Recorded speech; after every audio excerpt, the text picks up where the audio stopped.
So yung mga kalangga, magandang hapon. Ayan, sama natin si Tita at saka si Celine. Kape! Ang oras ay alas 2:55 ng hapon. Oras tayo nagkain. Ha? Oras tayo nagkain kanina. Alas 12. Yan, oh, kape. Malaking kanin. Malalaking kanin ang pagkain namin. Alam nyo. Oh, tingnan nyo ha, simpleng pagkain lang ito. Oh, gabi. Sausaw sa bagoong na may Ulam ay pansit. kalamansi. At syempre, may pansit si Celine. You know, pansit. Ulam pansit po. Oh, Ganito lang kami dito. wala eh. Wala si Alpi umuwi. Reality. Palado ito sa cellphone Kasubago sa Facebook. Masarap po yung tawag nito dito, ano, Ang San Fernando. Sa amo alokya. Kukya. Sa Bisaya. Kukya. Sa Sur. Ano? Bunguran. Sa amin naman ito, Bungkukan. Danaw. Sagi. Danaw. Ano? Saya? Danaw. Danaw? Gabi. Hindi naman to gabi. Ano to? San Fernando. San Fernando. Sa amin. Sarap. Yung kulay pala nito ang tawag sa amin karyoso. Sausawan bagoong. Bungkukan. Naliligo kasi sila dyan, oh, malalim yung tubig. Ang Maya. init. Mainit, sobrang mainit kaya kailangan maglubog sa tubig. Matring kape. Kape. Sa iya kape. Kay Celine Coke, sana all. Mahilig kayo sa Coke, ano Celine? Hindi ako nakukuntinti sa wag din nakakakok. Oh? Parin Jason, mahilig din sa Coke. Dahil sa mahilig. Ako lang dyan ang mahilig sa mga akya. Nangingi yun din. Pero si Jerome hindi nakikok. Hindi masyado. Nagalit din pag nag-cook. Pero pag nasasabi kong pampalubag kay tulog sa ko, hawak ka kung cook. Hindi ko alam basta walang kulang ang araw sa doon ka nakasakot.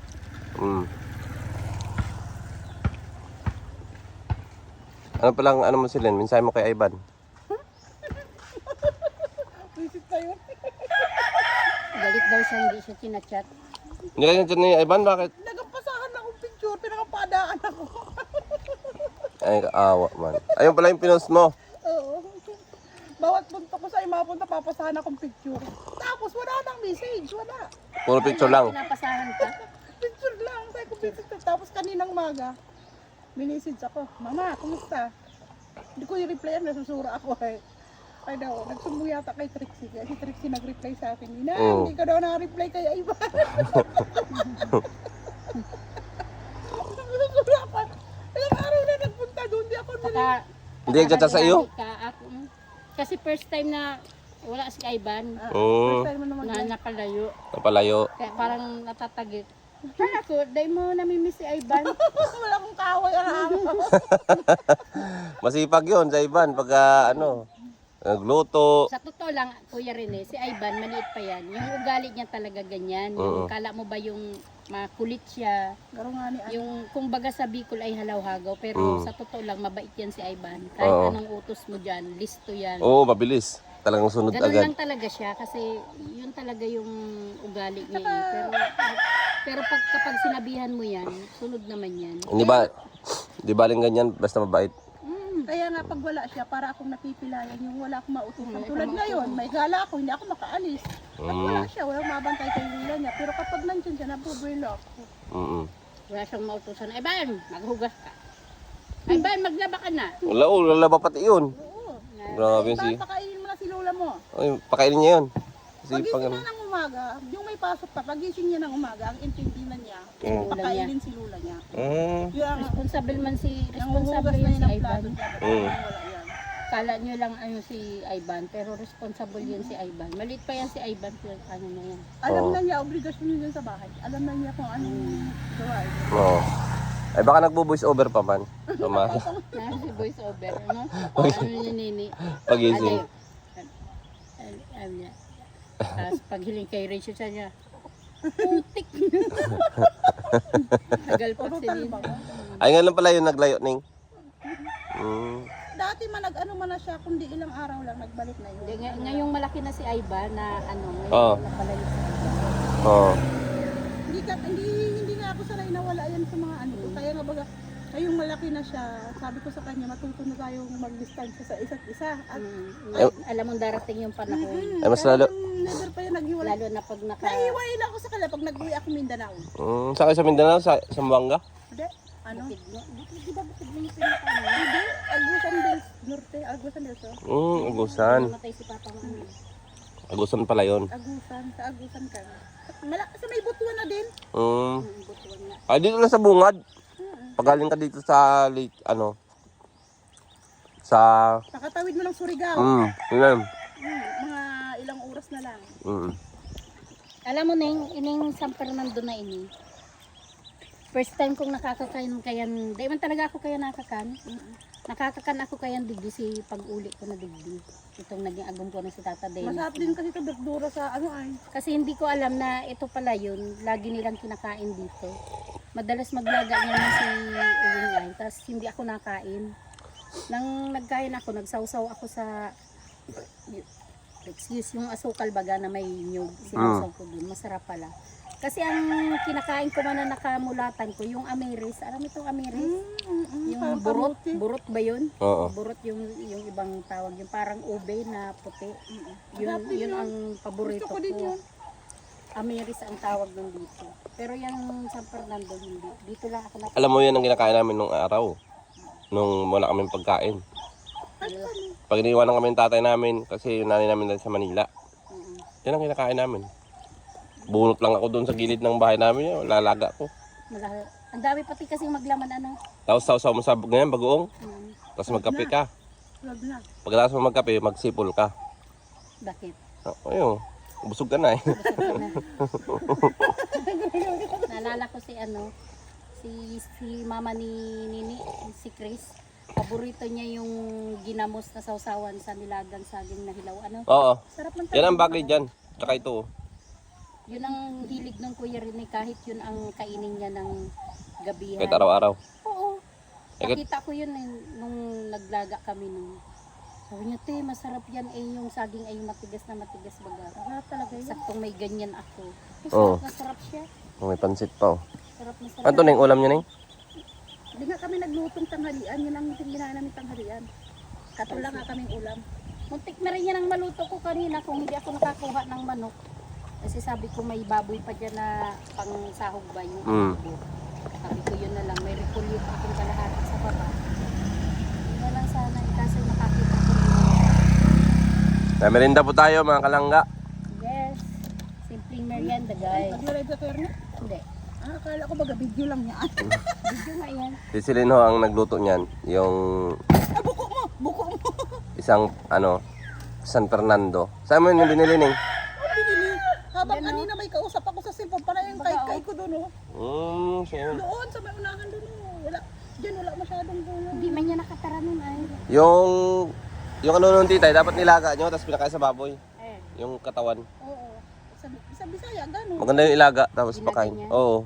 Hindi man yan uso dito sa baboy. Hindi na yan uso Hindi yan ngayon. kakainin. Kakainin niya lang yung paghalimbawang sa inahin. Mas gusto pa niya yung ganyang ano, kasi organic yan eh. Sa patining, hindi ko yun, hindi advisable.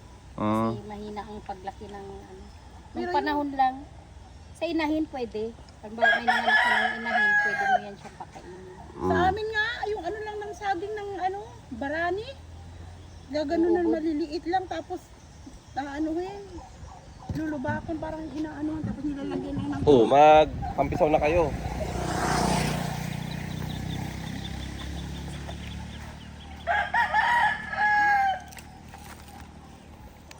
Oh, di ba? Malalim yung tubig, oh.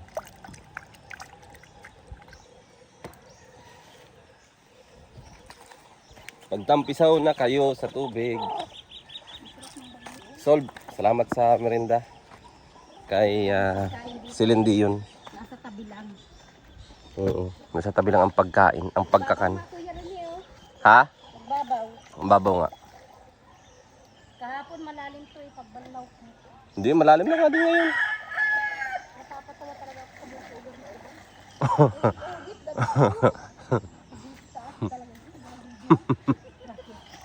Tingnan nyo po mga kalangga, yung paghahanda ni Pating Rizan sa mga nagtatrabaho sa bahay niya.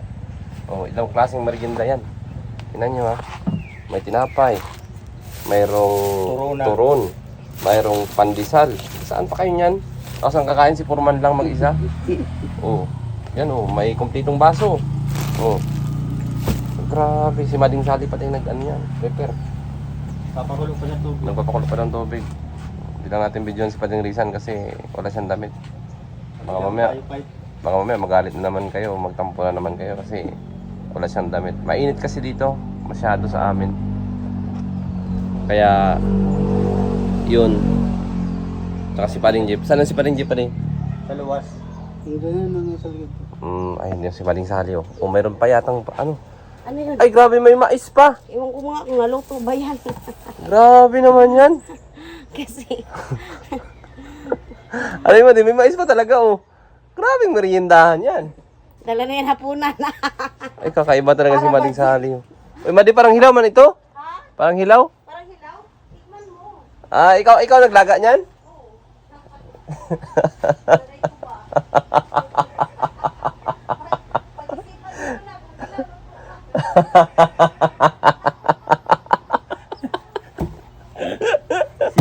Natatawa talaga ako diyan kay Mading Sally. Malupit din tingnan mo yung luto niya oh.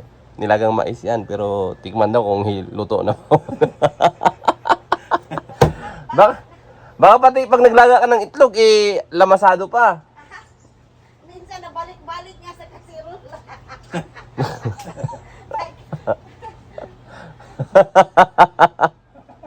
Ano gagawin natin? Ganun ang buhay. So yung mga kalangga, hanggang dito na lang muna yung ating video.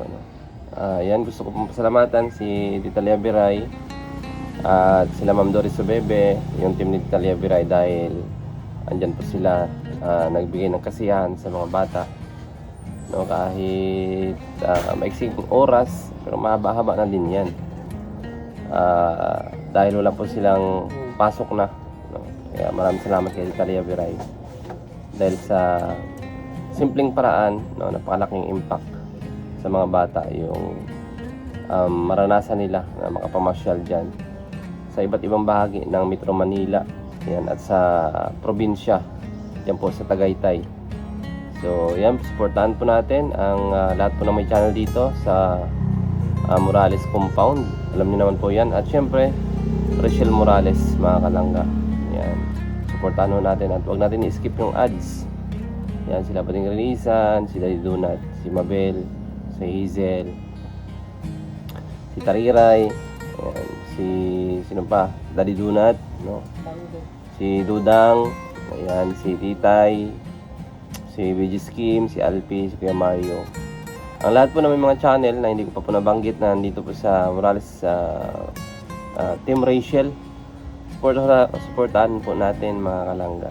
Ayan. At maraming salamat po sa inyo. Sana wag po ninyo i-skip yung mga ads habang nanonood po kayo. At sa simpleng vlog natin, ayan, salamat po sa inyong pagsuporta at panonood palagi sa atin. Ayan. God bless you at ingat po kayo palagi mga kalangga. Bye-bye po muna sa ngayon.